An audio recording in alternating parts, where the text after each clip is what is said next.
How you What's up, doing? guys? Hi. So we've seen a lot of the Ray and Andrew come up and so, but does she at any point during the scene start to think about Cardigan? So has she kind of had some No, I don't think that she's left him behind. I think that that's something that's ever present on her mind, but also something she's trying to move forward from, seeing as how she thinks that she's not going to ever see him again in this lifetime. So wouldn't you eventually move on too, or try to? So, what do you think is her progress towards controlling her bloodlust and working with Ciara? How do you envision that kind of working out? And where do you think your character's going to evolve from? I don't think, thank you. I'm not sure that her thing was quite a bloodlust. It was more of just like a rage. Because when Carter first tried to help her emerge, he kept saying, think about the rage, think about the rage. And that was kind of counterintuitive for her. It's not really how she functions. So I think as soon as she's able to kind of forgive herself for what happened and start to move on, I think that rage aspect is going to go away and she'll be more in control of her powers. So. Kendra was trying to find herself, and of course it turns out she's a superhero, but what advice would you have for young people who are just now graduating and trying to find themselves? I guess I would say be curious and allow yourself to explore. If you don't figure it out the first time, if you try something and it doesn't work out, or it's not the right thing and you feel that's okay. Like, I think people try a lot of different things before they figure out exactly where they're supposed to be. So. I want to ask you about your singing talents. Are we going to be able to hear you sing at all on the show, or do any type of... Not this season, unfortunately, but I keep like crossing my fingers for it. I think it'd be really fun, especially since we time travel. I love jazz music, so I keep saying like, what if we went to like 1930s France, like somewhere, and like explore that. It'd be fun. I don't know. We'll see. So we know that the Hawks reincarnate at different eras.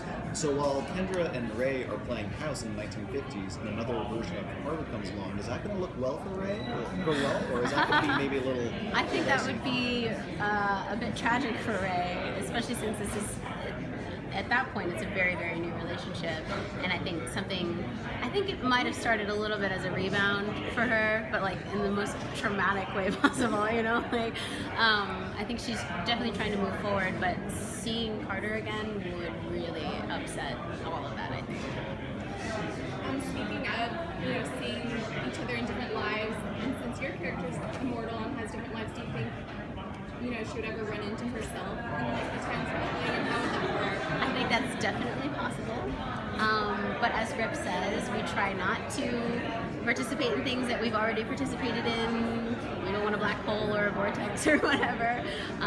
So we'll have to see how that pans out. So what does Kendra do in the 50s while they're abandoned there?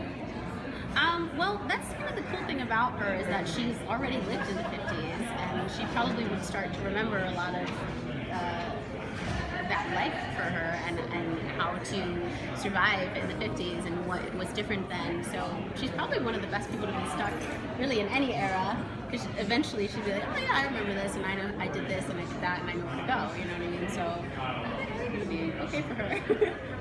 what do you think about between her and Manny? Because when those two come face to face, something will happen. So do you keep thinking about something?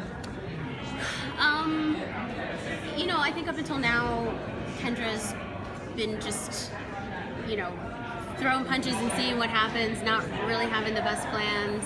But every time that she doesn't win, I think she gains more confidence that she has to do better next time, and so she trains harder and works harder and tries to make better plans.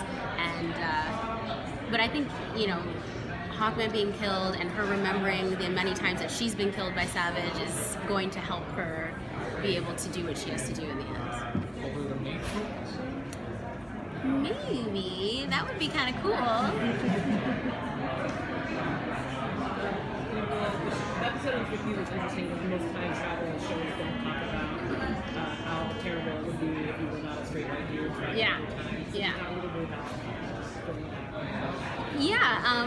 I thought that it was a really brave choice for the writers to do that. I think I certainly said something to that effect. I was like, I think we really should touch on this, especially since it's so relevant now with what, you know, our social climate in this country. But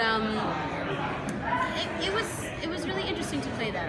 I've definitely experienced some things like that growing up, so there's something to draw from on that. And I also think that I think it's good for young people to see that this is something that really happened. It's something that does still happen, and there's a right and a wrong way to deal with it, you know what I mean? So if they get to see people that they look up to dealing with these kind of horrible situations in a very heroic way, I think that that's a good thing. Thanks, everyone. Oh, that's quick.